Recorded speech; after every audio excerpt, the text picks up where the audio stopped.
رزق کے پیچھے اپنا ایمان خراب مت کریں، کیونکہ رزق انسان کو ایسے تلاش کرتا ہے جیسے مرنے والے کو موت۔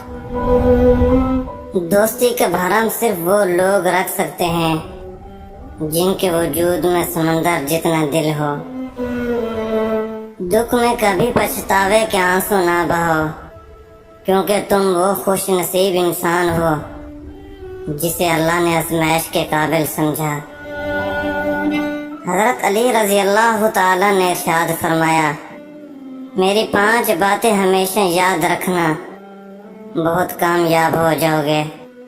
پہلی بات ارشاد فرمائی کہ اللہ تعالیٰ کے علاوہ کسی سے کوئی امید نہ رکھنا، کیونکہ اللہ پاک کے علاوہ کوئی ذات ہی نہیں جو کہ تمہاری امیدوں کو پورا کر سکے۔ دوسری بات، اپنے گناہوں کے علاوہ کسی چیز سے نہ ڈرنا۔ کل کو جب اپنے اللہ کے سامنے جاؤ گے تو اللہ کو کیا منہ دکھاؤ گے، اس لیے ہر وقت یہ خوف اپنے دل میں رکھو کہ کوئی گناہ تم سے سرزد ہی نہ ہو، اور جو گناہ ہو چکے ان پر اللہ پاک سے استغفار کرتے رہو۔ تیسری بات یہ ارشاد فرمائی کہ اگر تم سے کوئی ایسی بات پوچھی جائے جس کا تمہیں علم ہی نہ ہو تو یہ کہتے ہوئے نہ شرمانا کہ میں نہیں جانتا۔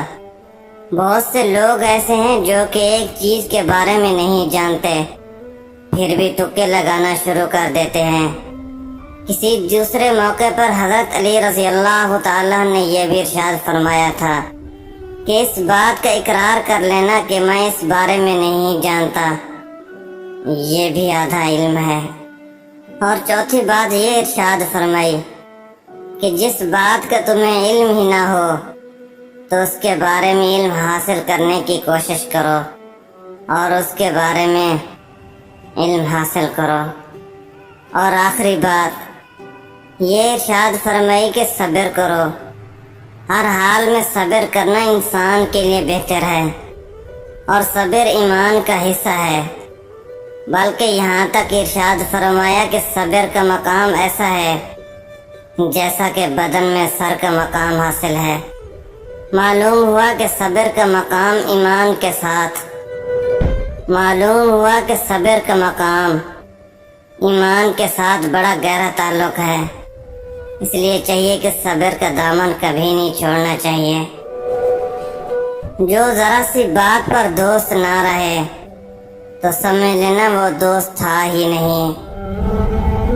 جب تمہارے پاس رزق تمہاری ضروریات سے زیادہ ہو تو فوراً سمجھ جانا کہ یہ کسی کا حق ہے جو تمہارے پاس اس کی امانت ہے۔ تم کسی کے ساتھ بھلائی کرو، تمہیں اس کا بدلہ برائی کی صورت میں ملے تو سمجھ لو کہ تمہاری نیکی قبول ہو گئی۔